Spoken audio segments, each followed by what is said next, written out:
It's Dave, Drew, and Ted here for Good Morning Galahad in the Raw. Yes, baby. I am finally done, hopefully, keep your fingers crossed, with all my moves set up. Now I am in the Denver Tech Center district, and I am ready to talk football. How about you, Drew? How you doing? We're in the Raw. We're in the win column again this week. I'm pretty stoked. That was a good game. It was a good game. How about you, Ted?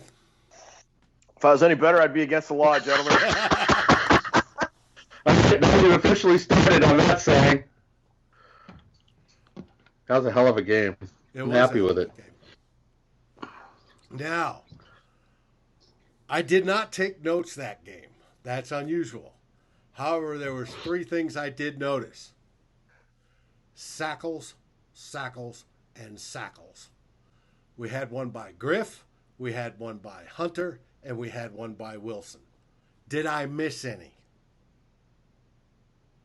No, I don't think so. I think Hunter got one too. I had Hunter on that list. He got the second one. Oh, okay. No, that pretty much should do it. That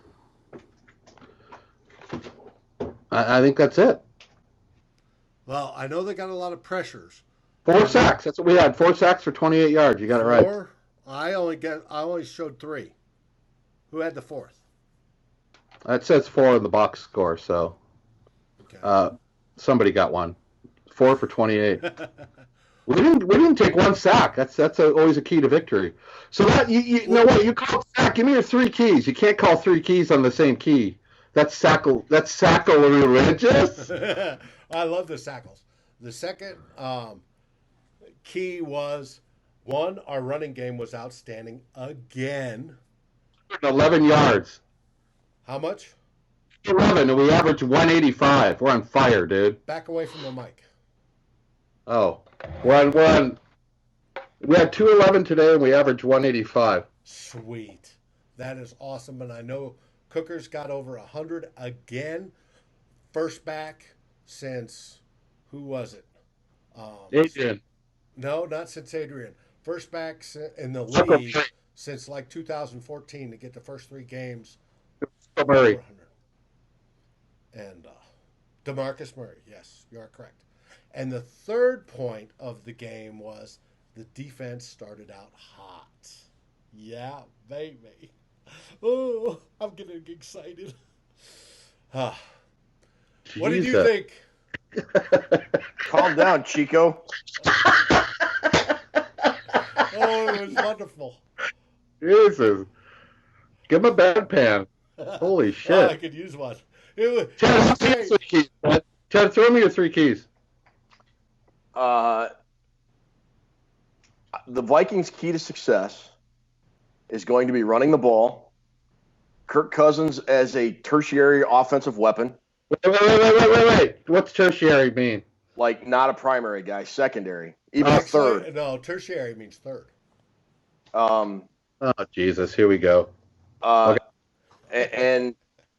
And the defense. Yeah, Wilson actually had 2 sacks. There was one play where Carr was running, and I think he just dropped instead of getting hit. Credited Wilson with that sack. It was like a 1-yard loss or whatever. Okay. Right.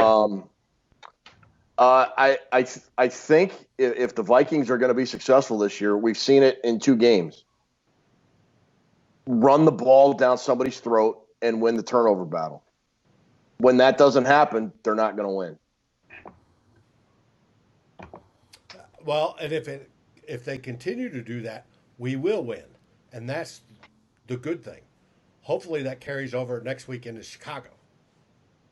Okay, is winning the turnover battle by like 2 or 3 a game sustainable?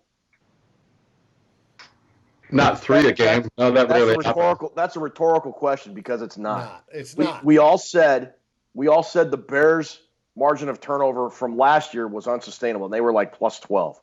I don't think the Vikings can rely on. I mean, turnovers are great. Don't get me wrong; they're great, but I don't think the Vikings can rely on a plus 2 turnover game every week. They have to be able to win a game when the turnovers are even, or even if they are down 1. I think you can win a game by losing, by being -1 in the turnover battle, but you go -2 and -3, you don't win very often. No. Yeah, -2 is, I think 22% is your chance to win if you're down -2 in the turnover ratio. It drops all the way to that, and -3 is even worse than that. It's probably 9%. So, you have to be able to win games even if you don't win the turnover battle. That's what good teams do. But it was a good win today. It was a great win. Yeah, definitely. Dalvin Cook is a special back, isn't he? Oh my God! Doesn't it looks like Florida State finally? That guy has jukes after jukes. He had a little Barry Sanders in him today, didn't he? Yes, he did. And he also loves to hit and drive, which is fantastic. He's not afraid to hit somebody and take them in, especially when he's down close to the goal. He was trying to pound that rock, just like Adrian in his prime. He wanted to put his shoulder down and drive. That is sweet. And we had a good backup play by the running backs. Yeah. Guys, that gives us 581 yards in 3 games. Yeah. And of course, passing wins games, right? Last year, want to hear a difference? Want to hear a good stat? Ted likes good stats. Let's go. He had 211 yards on the ground, week 3. This time last year? Last year in week 3, we had 14 against Buffalo on the ground. Jesus. Damn. A little bit of a difference. But we only had, after week 3, I think we had 200 yards on the ground, and now we have, 581. Yeah. It completely flipped the switch. From the running game is by far the biggest surprise this year. Well, if you want to call it a surprise, a good surprise is the running game. It's carrying the team all the way. I will say you're still going to need Kirk Cousins to make plays to win games, and he did that today. He made some good throws, and he didn't make any mistakes, which is what he has to do. I mean, I got to say, I absolutely loved that play call down on the goal line where they had Thielen coming in motion and they did a quick handoff to him. That's a beautiful play call and design. Me, the old veteran, the old gray-haired, grimace veteran. I didn't know where the ball was. Yeah, it was great. It was a great play. That was a lot like the week 1 win. It's not often we get, out of the first 3 Viking games, we get stress-free games. I mean, we were kind of in control of that from the outcome. Right from the opening kickoff, we were in control of that game. I was pretty happy with it. Stress-free games, we've had 2 out of 3.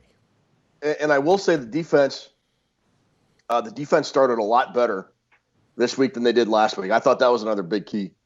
They went 3 and out to start the game. Vikings offense got the ball, went right down the field and scored. And again, like week 1 against the Falcons, before you know it, it's 21-0, and the game for all purposes is kind of over. I was when the Raiders scored when it was 21-7, I kind of thought the Vikings really needed to answer that with either a field goal or a touchdown. Right. It sort of felt like the Raiders were getting some momentum, but that didn't happen. I was really glad to see that for one.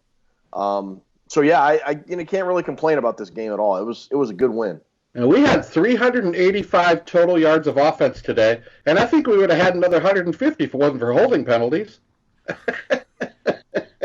We eliminated almost 100 yards by having penalties. I mean, I am about so tired of, and some of those penalties are legit, but I am about sick and tired of the amount of flags that are being thrown. It's fucking ridiculous. It's horrible. It's not just the Vikings game. You watch that Thursday game. No, it's every game, dude. The Jags and the Gardner Minshew debutante ball or whatever the heck it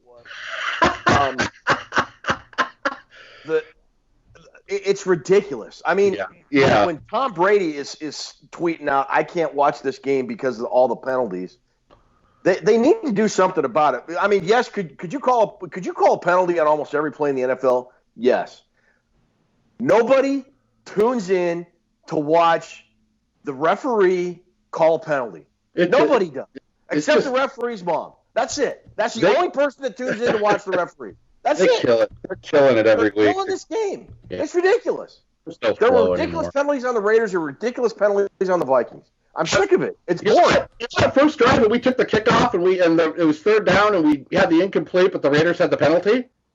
On the very first, that wasn't a penalty. It was roughing the passer. It was a ticky-tack call. I was happy with it because it gave us the ball back. But, hey, you guys, something really weird happened in this game, and I was hoping we could do the show so I could ask you about it. Somewhere through the course of the second quarter, Dalvin Cook caught a screen, and he was obviously tackled 2 yards before the stick, and his knee went down. But he rolled over on top of the guy, so it gave the effect that he got the first down. But it was clear when they showed the replay that his knee went down, and I'm thinking, well, that's too bad. We're going to have to punt it now. And then they went to the live play, and we were snapping the ball, and I'm going, wouldn't the Raiders have challenged? It seemed weird to me. It seemed weird that we got – They should have challenged it. That. I'm glad we got to keep the ball when we were going, but I was like, what? I don't know. I mean, I was wondering if I missed something because it was bad. No, he was short. He was short of the first down. But the Raiders just let him go. It was, we finally got some things to roll our way. Some bounces went our way, some calls went our way, but I'm really fired up on the win. But I could see what happens next week when we're in Chicago. We have 3 points in the third quarter and we have 4 yards. It's consistency with this team. That's what I'm worried about. Consistency. Yep. That's the big question. Next week is going to be a huge game in Chicago. We got a big one next week, right?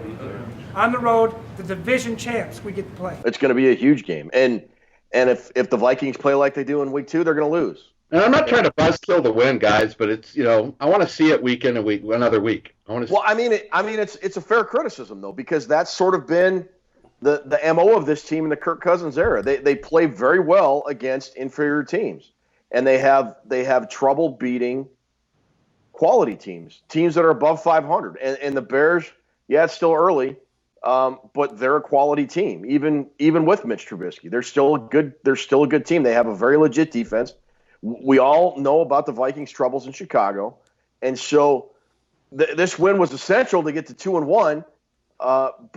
But how will they perform next week on the road against a quality opponent? Got to follow it up. I know Dan was happy when Danielle Carlson doinked that field goal, though. I could feel. I could feel his happiness thousands of miles away. Oh, yes, I was. It was wonderful. It was like, doink. I was like, yeah. I feel bad for the kid, but I couldn't help but laugh, man. I mean, like he was getting booed mercilessly by 67,000 people who were cheering louder than any touchdown when he doinked it off the upright. I mean, God. I don't watch the game with any volume. Was he getting booed? Oh, yeah. The boos were raining down, man. The boos were raining down. Oh, that's beautiful. That's just beautiful. It was so bad. Big win today. We needed a win. You got to beat the teams you're supposed to kick ass on, and we pretty much kicked their ass. That could have been easily 45-7. We have a hell of a football team here.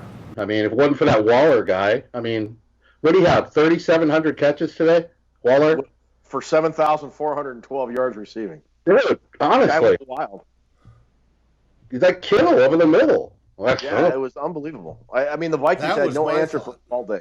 That it was George Kittle all over again.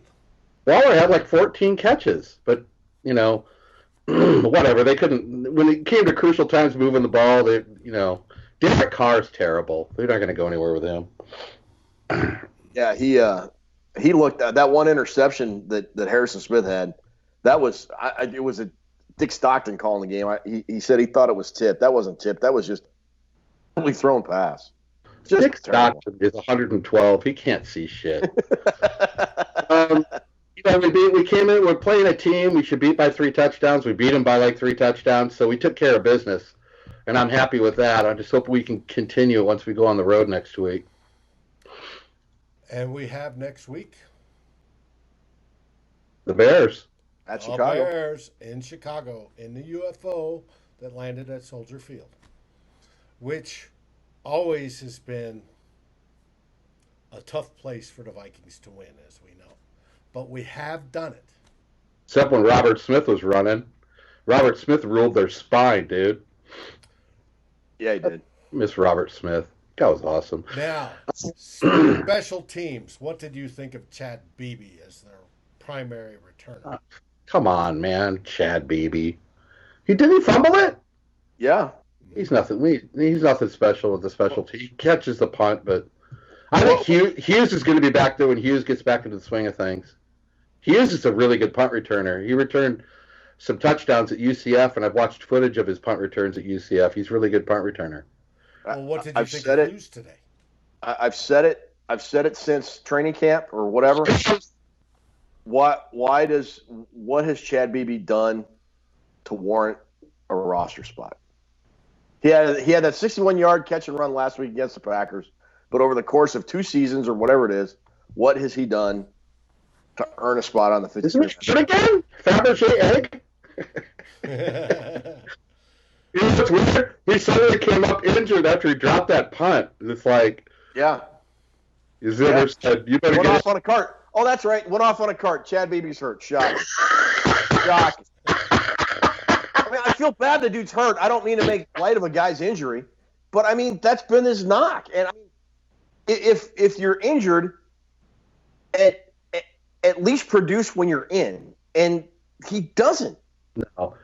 Come on, let's get to something a little bit more positive. Let's talk about the boy Irv Smith, shall we? Finally, that was nice to see. Even though he had that one call back on that whatever that, I still don't know what it is, a weird block by Thielen. That was an outstanding. Irv Smith, we finally got to see him today, guys. Come on. That was actually, it wasn't Thielen. That was, they called it on Thielen, but that call was on Beebe. Hold your breath, but Chad Beebe. Was it?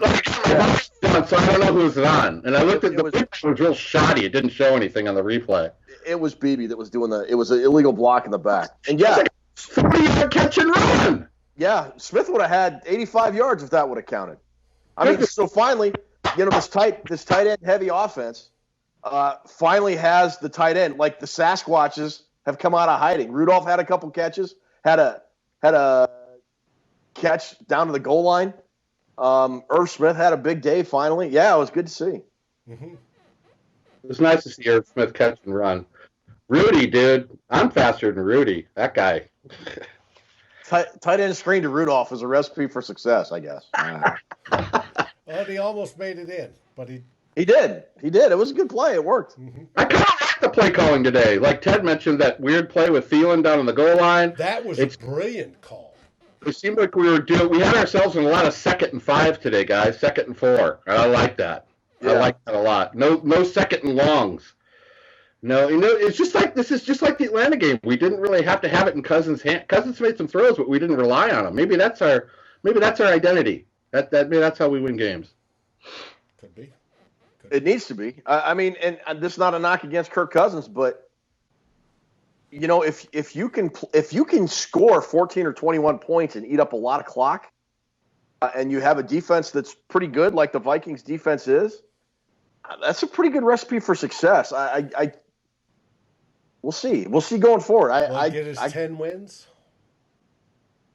Yeah, I think it can. I think it can. You have to, you can't come out and have a complete meltdown at the beginning of a game like you did against Green Bay last week, because if you're predicated on controlling the clock and running the ball, you can't afford to go down 21 points because, if the Vikings got fortunate that Cook broke that long run last week to make it 21-7 and sort of get them back in the game, that's not going to happen every time. Yeah, they can, but they have to play pretty mistake-free football, which is asking a lot from a guy that's averaging more than 1 turnover a game for his career in Kirk Cousins.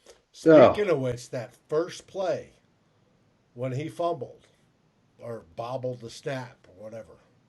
He tripped over the guy's feet and fell down. He didn't fumble it. Right. Yeah. But that was the key. He did not fumble.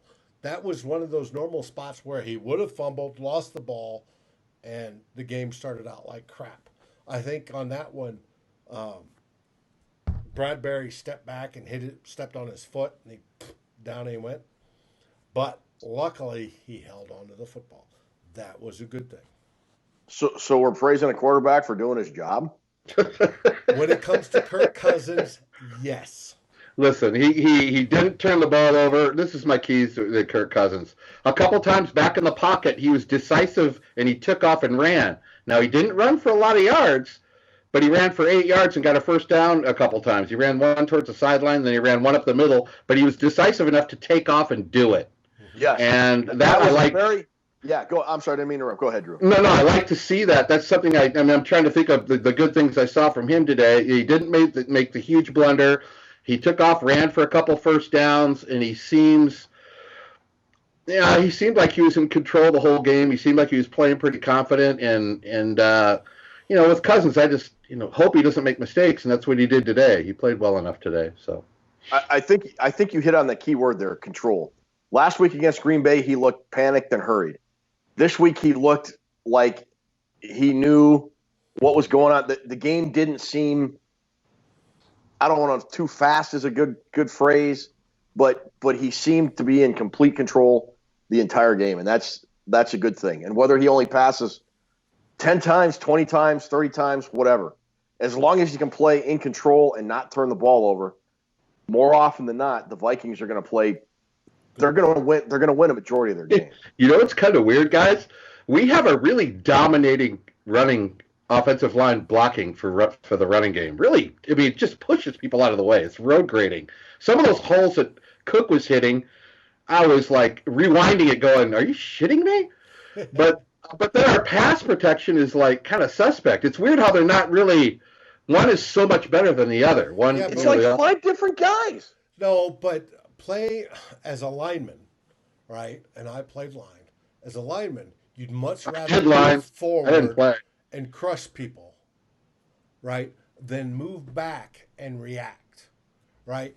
And pass blocking, you move back, you step back, the defender comes to you, you try to nullify what he's doing, a good, hand jab or something to stand him up.